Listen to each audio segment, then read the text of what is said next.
Can you handle the pests, the extra bugs that are out, the extra critters that are out?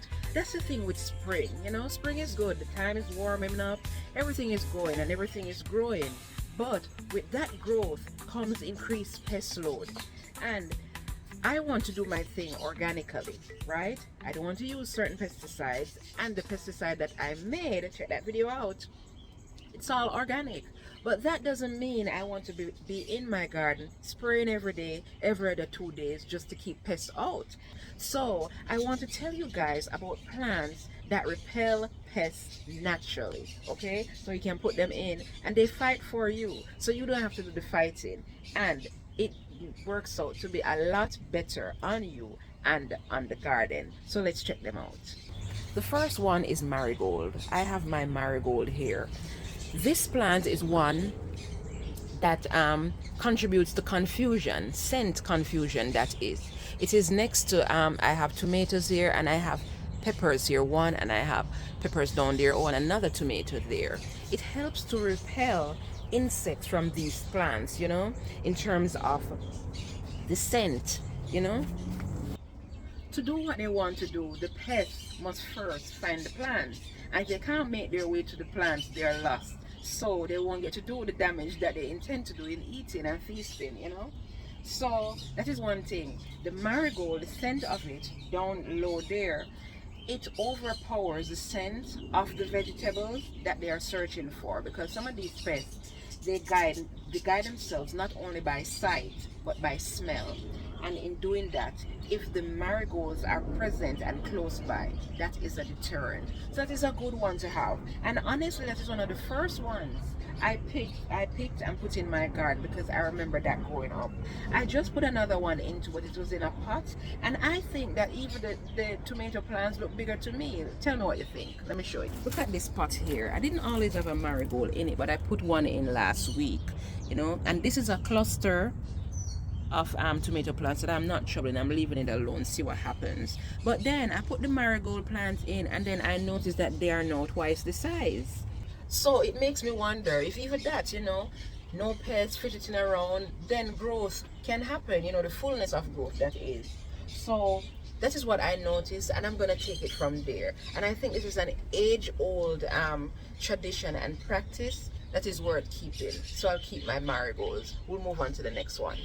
So there are other plants too that you can use as deterrents. One more plant is the basil, okay? Of course, by now you hear me say the scent of the basil. It is not just good for your meals, but it helps in terms of pest deterrent, okay? Aphids, bugs, those kind of things, it helps. And even me holding it here, oh, the smell, I smell it, which is good, which is what I want, but the pests don't want that, okay? So it is another good one to have. For me, I'm kind of sad that I don't have it in one of the beds, but I'll see how things go around next time when I'm replanting, because second time around you have more knowledge, you have more experience, so I would know how to be even more strategic in terms of planning out my beds, and that I'll let you guys know. The other one is thyme. Thyme is another one. It has a little scent. Oh, this one is also good in soups, and I like it. And you know, seasoning up meats in general, it is good when you blend it with your green onions, scallions, and peppers. This is really good. This is a really top-notch seasoning, and because of that smell, it deters pests, which also makes it a top-notch deterrent. This affects cabbage worms and stuff, aphids, Japanese beetles. These really deter them. Also, this is another one which you have to be very strategic about, know where you're placing it, because this can spread really fast and really take over our bed easy. So even though I would like to have it closer to these produce here, I don't want it to get away, because it will get away, understand? And it will have the space to do so. So that is why I keep it contained. And I'll see what happens from there. But this is another one that I am really loving, okay? And it stays in my herb station. The other one is rosemary, okay? This plant here is not coming along as fast as I want it to, but the smell is definitely there. And this is another good one in terms of deterrent, okay? Scent deterrent. They don't like the smell. It confuses them. The aphids, the mealybugs, the beetles, they don't like it. The slugs, they don't like it. So once it is close to certain plants, then of course they don't come close. And this is another one too. It can grow really, really tall, but as long as you keep it contained. The other thing though I must say about rosemary, even though it's good, make sure it's in the proper pot, because this likes to have good drainage. So that is why I have it in a terracotta pot. Terracotta pots dries out much quicker, and the roots of this can be kept much safer and healthier, okay? So this is the thing with rosemary to bear in mind, okay? So there are some others, some that I don't have the space for everything, but they are here, okay? You have catnip. I've seen that on the in the big box store. Sorry, they have, it's like a fine grass. I put it up on the screen too for those who don't know. And that is another one that is a deterrent for aphids and beetles. It is very good. I guess cats like it. I guess that's why it's called that, but I've never grown it before. I've never seen it in my vicinity before, but that is another one that is a good deterrent, you know. You have mint. Oh, I have my mint. My mint is going on, and I'll show that to you later. But the smell of the mint, it is very strong, it is very pungent, it is very menthol. The bugs hate it, insects hate it, the smell, it is overpowering, it is too much for them. So anywhere it is, they avoid. And just know that these plants, these pest deterrents, dependent on the size area that you're working with, I'm sure you can strategically place them in various places in your bed where they don't really take over. It is too big to take over, but at the same time small enough for you to benefit from what they have to offer in terms of smell, you know. So that is it. My beds are too small, 4 by 2 by 2, and I can't put everything in it. And even though a smell like that would spread fast and really wide quicker, I don't want it to take over my bed, so I have to be very strategic. So that's why I listen to the person with like my thyme and mint, and they are not there, okay?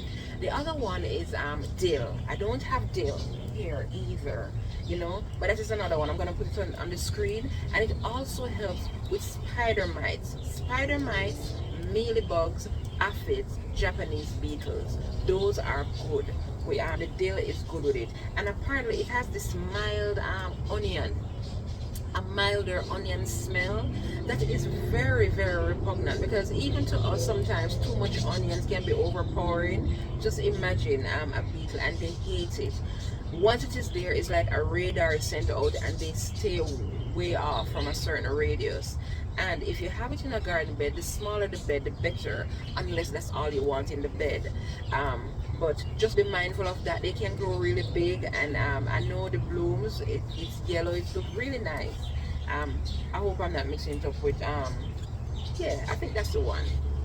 But it's another good one to have, you know. So it is good to know these things, especially if you want to be really natural, you know, and not interject certain things into your bed that is gonna harm you and even harm the plants. Because if you notice, everything that I've mentioned here, I did not say that these plants kill the pests. No, it's a deterrent. Keep them away, let them take a different road to whatever they want to do or wherever they want to go, except heading to your vegetables. So that is the thing. It is a deterrent and not to kill, okay? And that is the aim here, because we want some of these things into the environment. They may not be good in your garden, on your cabbage, you know, on your lettuces, etc., but they are beneficial someplace else, so we want to preserve them still, okay? The next one, lemongrass. I don't have lemongrass, and I need to get it, because that is another one I grew up with. They always have it at the front door, you know, the smell.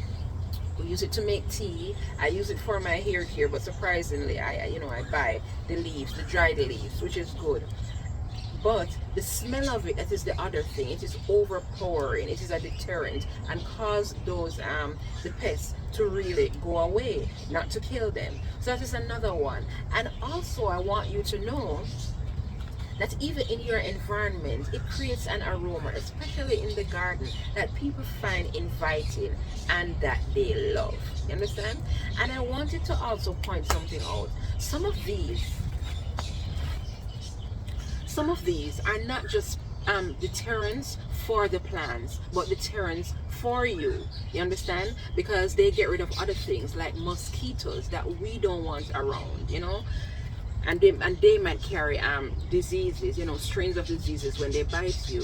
So like lemongrass, catnip, those things really help to get rid of pests from the plants and from you. And there's one more I need to mention. Some people might not even realize that this is a good one, and that is the sunflower. Yes, it is on the milder side, not as repugnant as like a mint or a basil, but it does give off a smell that deters some pests. Of course, not all of them, not the stronger ones, but it does give off a scent that deters some of those pests. And it is also a good pollinator to have around. I don't have, but I'm gonna check it out, you know. There's one more thing I wanted to show you that I do have in my garden, and this is another herb that is very good too at repelling pests. Not all of them have this strong smell that repel pests, but some plants, depending on their growth and how they grow, it affects things big time, and it can help you out in the garden. I'm gonna show you mine. This here is my parsley, and the parsley is another good herb that is a effective deterrent for pests. This one is the moss parsley. It grows in a ball. Of course, it's not looking like a moss now, but it's getting there. When it grows compact and full, it confuses the pests, and that confusion creates a situation like a maze. You know, like how you enter a maze, you're trying to find your way out the exit. Same thing for those pests. They can't find the exit to where they really want to go. So because of that, they get lost and they don't get to where they want to be at.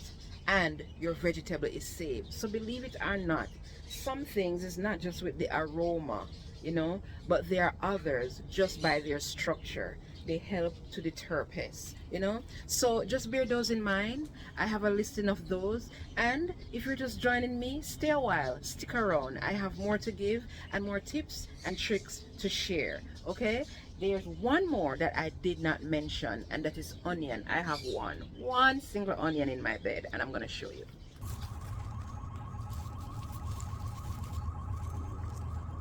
There it is right there. That's my one onion plant. That's my one onion plant, okay? And that is what I'm working with. So I have an onion, I have my green onions, I have my marigolds, I have my parsley. You know, the few that I can put in, I can't put them all, but the few that I can put in, they are there. And so far, I must say, fingers crossed, I'm not yet having a problem in terms of pests.